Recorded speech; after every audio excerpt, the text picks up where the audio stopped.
Hi mga pangga! So for today's video, maghuhul tayo ng mga nabili ko sa Shein. Ayan, dumating na nga mga pangga yung order ko from Shein. Ayan. So worth like around 100 euros siya mga pangga, or nasa 5,000 pesos plus siya. So ayan, para lang yan sa akin lahat mga pangga. So ayan. Una nga dyan ito, ayan. Very elegant siya mga pangga. Nahihilig talaga ako ng mga ganyan. Kaya bumili ako ng medyo maraming pieces kasi very ano siya, parang elegant lang, yayamanin, and naka-sale kasi siya, 'di ba?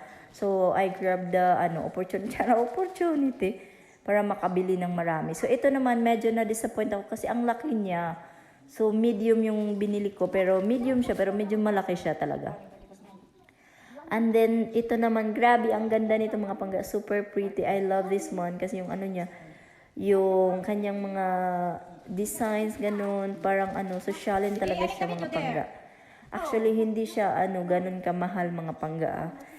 Tapos ito naman, ang ganda-ganda niya. Tapos yung mga, nakalimutan ko yung per piece niya na price kasi iba-iba yung price niya. Basta, not below 7 euro ata yung isa. Merong tag 12 euro, 10 euro, basta not below 7 euro yung item na ano ng mga ganyan na type. Tapos ito talaga yung gustong-gusto ko din mga pangga. Napakaganda niya in person.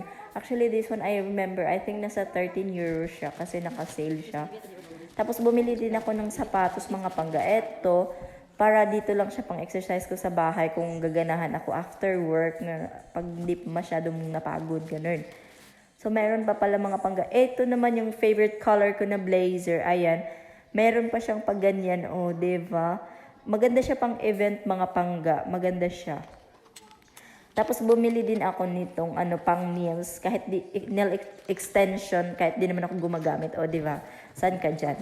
Tapos, ito naman, ang ganda ng sandal na to mga pangga. Parang ano siya sa Valentino. So, yun lang. Thank you. Follow for more.